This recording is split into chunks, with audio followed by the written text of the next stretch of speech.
যাচাই বাছাই শেষে জাকসু নির্বাচনের খসড়া প্রার্থী তালিকা প্রকাশ করেছে নির্বাচন কমিশন। এতে বৈধ প্রার্থী 256 জন। এর মধ্যে ভিপি পদে 20 ও জিএস পদে রয়েছেন 17 জন। বাতিল হয়েছে 20 জনের প্রার্থিতা। এদিকে দ্বিতীয় দিনেও রাকসু নির্বাচনের মনোনয়ন ফর্ম তুলতে অনীহা দেখা গেছে প্রার্থীদের। ঢালাইয়ের সেরা প্রিমিয়ার সিমেন্ট। 33 বছর পর ভোটের হাওয়া জাহাঙ্গীরনগর বিশ্ববিদ্যালয়ে। ছাত্র রাজনীতির হারানো দিন ফিরে পাচ্ছে ক্যাম্পাস। দুদিন ধরে চলে জাকসু নির্বাচনে প্রার্থীদের মনোনয়নপত্র যাচাই বাছাই। এরপর খসড়া তালিকা প্রকাশ করা হয় সোমবার সন্ধ্যায়। নির্বাচন কমিশন জানায়, কেন্দ্রীয় শিক্ষার্থী সংসদে বৈধ প্রার্থী 256 জন।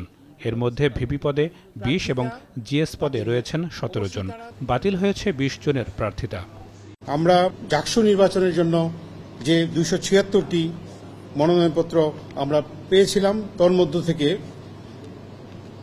আমরা 20টি মনোনয়নপত্র বাতিল হয়েছে। অর্থাৎ 256টি মনোনয়নপত্রকে আমরা বৈধ বলে আজকে এই মুহূর্তে আপনাদের মাধ্যমে ঘোষণা করছি। যাদের প্রার্থিতা বাতিল হয়েছে তারা মঙ্গলবার আপিল করতে পারবেন, যা নিষ্পত্তি করা হবে বুধবার।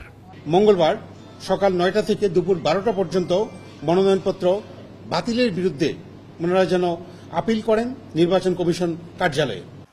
নির্বাচন ঘিরে প্রার্থীদের উচ্ছ্বাস থাকলেও পরিবেশ নিয়ে রয়েছে মিশ্র প্রতিক্রিয়া।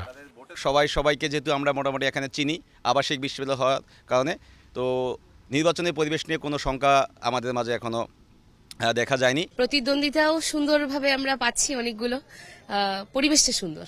স্বায়ত্তশাসিত বিশ্ববিদ্যালয়ের নির্বাচন, আমরা এখানে সেনা মোতায়েনকে ইতিবাচক হিসেবে দেখছি না। নারী বিদ্বেষমূলক আচরণ, নারীদেরকে হেনস্থা করা সামাজিকভাবে, এই কর্মকাণ্ডগুলো অনলাইন এবং অফলাইনে এখন পর্যন্ত বিদ্যমান। সেই সমস্ত আইডিগুলোর অ্যাডমিন প্যানেলে কারা আছে, কাদের দ্বারা নিয়ন্ত্রিত এই পেজগুলো, তাদেরকে শনাক্ত করে দ্রুত সময়ের মধ্যে ব্যবস্থা নেওয়ার জন্য আমরা তাদেরকে বিশ্ববিদ্যালয় প্রশাসনকে আহ্বান জানিয়েছি। এদিকে দ্বিতীয় দিনের মতো রাষ্ট্র নির্বাচনের মনোনয়ন ফর্ম বিতরণ করা হয়েছে, তবে খুব একটা আগ্রহ দেখা যায়নি প্রার্থীদের। বিভিন্ন পদে তুলেছেন মাত্র 10 জন। নাদিম হোসেন, চ্যানেল 24।